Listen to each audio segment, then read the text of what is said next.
Well, we just had a bit of a surprise. Sam messed up the dates on the solar panel install. So I have to paint this room white. They're going to put the battery here, so I want to get the walls at least primed so they're white, because this room's black because it used to be a dark room. So I'm going to do that currently. And then I got to run inside. I got to drill about 70 holes in the floor joists so I can run the cables through for the solar panels and the battery. So wish me luck. I've got to get it all done by tonight, and it was planning to do 3 days or 2 days of it. So let's get to it. I got no time.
Hey there. Well, I thought I'd give you an update on our solar panels.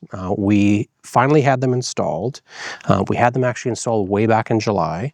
I've been kind of keeping quiet about it because I wanted to get some information, some stats, so that we could kind of tell you if it's been a success or not. So long story short, it took us 4 years to get the solar panels installed. We got a quote like 4 years ago almost that basically was the solar panel guy going on the roof and saying, no, you can't support them up there. That roof is too old. It's too broken. We're not going to install it. So we went back to our real estate agent who had told us that the roof was solid and we were good to go. And it should hold solar panels. Anyways, so 4 years later, after a lawsuit, we won. We didn't win as much as we hoped for, but we got most of the roof paid for. So we were able to go ahead and get solar panels installed. Took them about 3 days. The guys are really wonderful and did a good job of it. And we also had solar panels, but we also got a battery. We were going to get a larger battery or multiple batteries, but at the time we were like, well, let's just see how we do with one. So we got a 6.5 kilowatt battery. And what we found, at least during July and August, especially August, we could see that it would get us through just about to the morning until the sun came up. It's now end of October. We're finding that it stops running at around 7 a.m. Makes sense, because obviously there's not as much sunlight in the winter. The reason why we really wanted the solar panels is because the price of electricity was pretty high here, and the whole house is on electric radiators. Actually, not all of the rooms on the top floor don't even have any heating in them, but I guess you'd expect the heat to rise up or something. I don't know. Bottom line, our first year, we were shocked. We were just kind of heating 2 rooms, and we ended up getting, in the winter months, we were getting like almost 1,800 a month, which is a lot, just heating those 2 rooms, as I said. We managed to kind of suffer through 3 years of this, being cold every winter, the hallways, you're putting on like hoodies. And then last year, I got the pellet stove working. It was still almost as expensive as running the electrical, but it heated the whole hallways and all the way up. So it kind of spread more, if that made sense. So we got more heat energy out of it, but it was kind of the same price. Because of this expensive room heating. Some of the things we did is we put up big thick curtains on the rooms we were heating, and then kind of the hallways and stuff like that, and that we found really helped with keeping the heat in the rooms. It saved us a ton of money. Another thing we did is we put some plastic that you put over windows, you use a hairdryer and it kind of shrinks and stuff like that. We did that in the sunroom because there's no heating in there anyways, and it was really cold in there. Other things we did is we turned the water heater on to a switch, or like a Wi-Fi switch. So basically I would program it to come on for just like an hour in the morning, and then like an hour in the evening. That allowed us to get a shower, and that made a massive change. I think that alone cut our electrical costs bills down. Another thing we did is we would make sure that we would run laundry and dryers and stuff like that only during off-peak times or on the weekends. With the plan that we used to have, that's what we would do. So the process for us was we had to go and get some quotes. We got 3 quotes. Panels we got were, I think they're 500 watts each, and they're actually bifacial.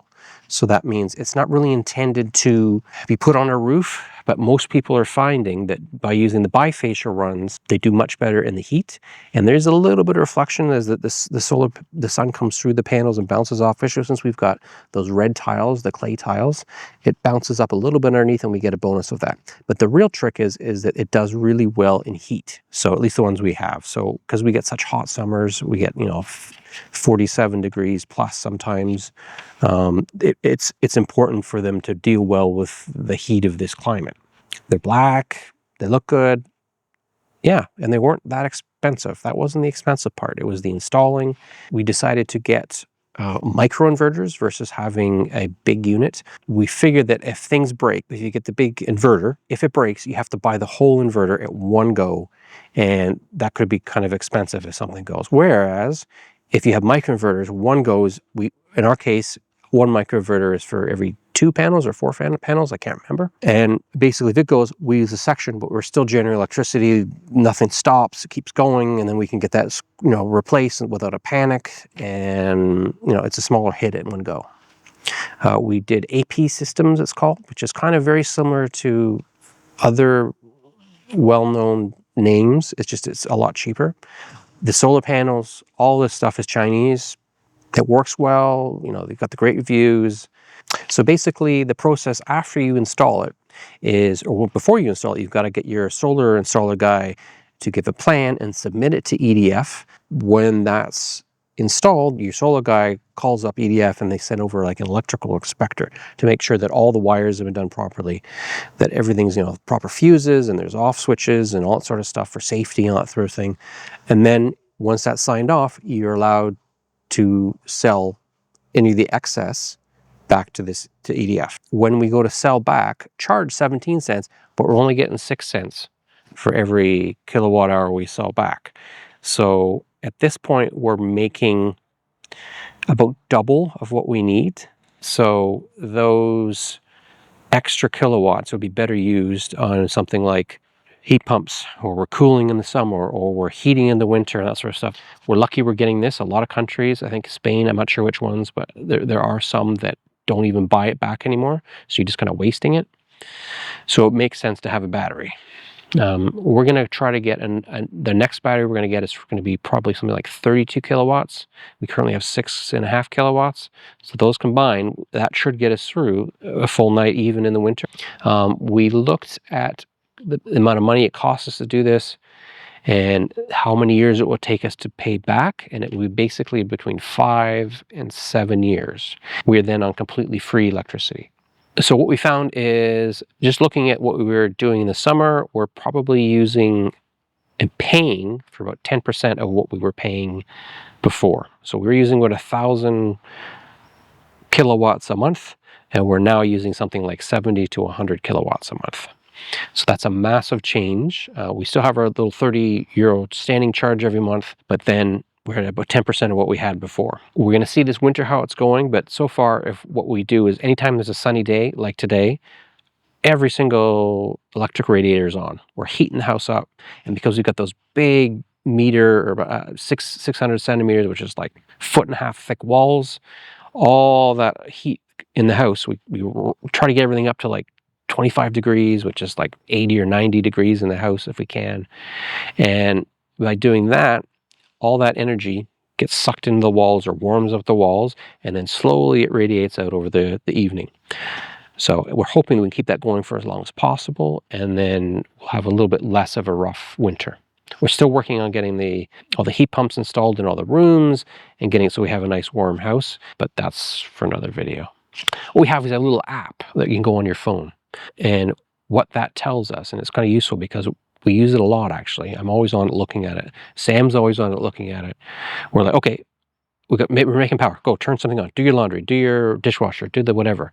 Or eventually I'm probably going to get sort of like a little display on the wall, like an old tablet or something like that you can repurpose, and we'll have something that shows that yes, go, flashes green or something, and that we can know going forward when is the best time to do this sort of stuff. Unless we get enough batteries, it doesn't make a difference. That app is really good because you can see how much you've produced, how much you've used, how much you've charged, how much you've discharged, how much you've imported, how much you've exported. So it has like a graph, so you can see it over like the day, every hour, every like 5 minutes, I think it does a check. And then you can see daily, you can see monthly, you can see annually. It's a really good app, and it breaks it all down for you, and you can kind of just touch stuff and you can turn things on of, oh, well, what did we actually produce? So really, it's a really pretty solid app at this point, and we're using it to its fullest. So one of the other things that the features of the app is you can change the system mode on the battery. So you can decide, well, what do you want to use this battery? We can have it just for a backup, and we basically, eventually we will have a battery backup. So if we lose power from the grid, it'll keep things going like a fridge. Same as what we're doing now. So when the solar power is up there, it'll keep the fridge on, but you have to run a separate circuit, and you kind of put the things that you really, really need, like a fridge, and we'll have maybe like one plug that we can put a microwave in case it's down for like a week or something, power goes down, something like that. We'll set that up, and then, it probably wouldn't be enough to run the heaters on. It'll probably be enough to run the hot water heater on. But yeah, having, heavy duty things like it just wouldn't be enough because we don't have enough battery power overnight. But the idea is when the power goes off, it switches automatically, and anything that's on that line of circuits, on that little fuse breaker thing, will be what will run overnight and during the day, and it acts like it's on grid. It just instantly switches.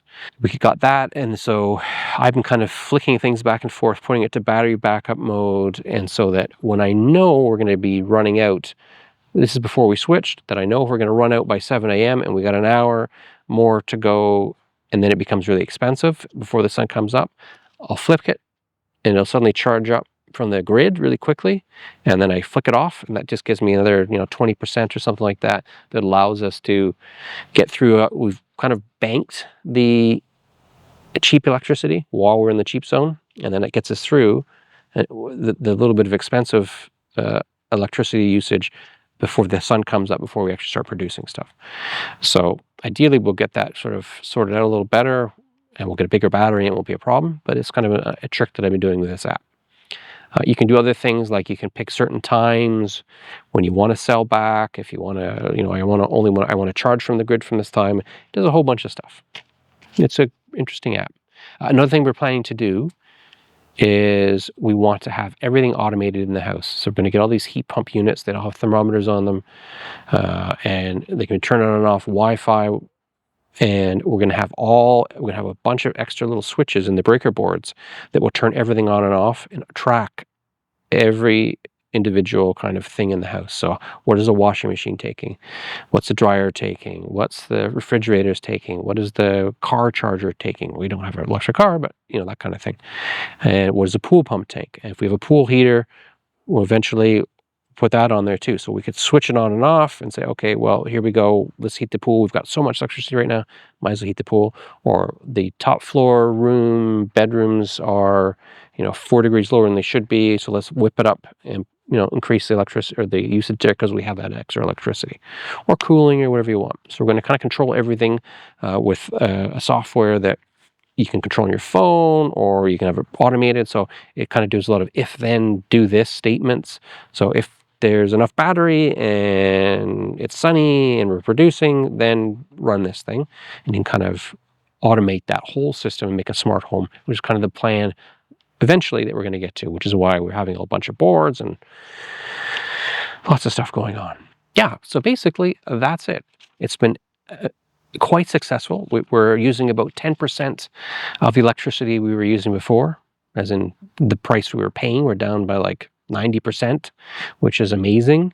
And that was just, it's only been about 2 or 3 months, and I haven't quite got everything automated, and I haven't really figured out how to get everything working as well as I want, but we're getting closer.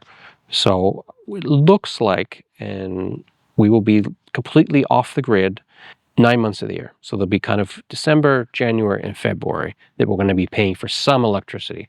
We're not sure quite yet because it just hasn't been long enough to see how expensive things are going to be, and we don't have the heat pumps installed, and we're still working on those electric radiators. But we're hoping that even just if we don't get the heat pumps installed this winter, or this, towards the middle of the winter, we're still going to be saving a lot of money because we have the solar panels, and we can be clever on how we're going to automate things so that the heat goes on and off only on the sunny days, and hopefully stores in those walls. Anyways, I hope you enjoyed this chat, and hopefully I couldn't recommend it high enough, especially in an area like this. But even then, with the prices being so low for solar panels right now, I'd recommend it in almost, I would be pushing for them in England right now. They're still really good, especially in the summer. If you can sell back, it makes a lot of sense. And you'd be surprised at how cheap they actually are for the solar panels. It's more the inverters and all the other bits that are a little more money, but they've come down so much, and it makes them really worthwhile. If you've looked at them in the past and thought, oh, that doesn't make sense, this might be a good time to re-look at them again and see if they work for you. But anyways, thanks for watching, and I'll see you in the next vid.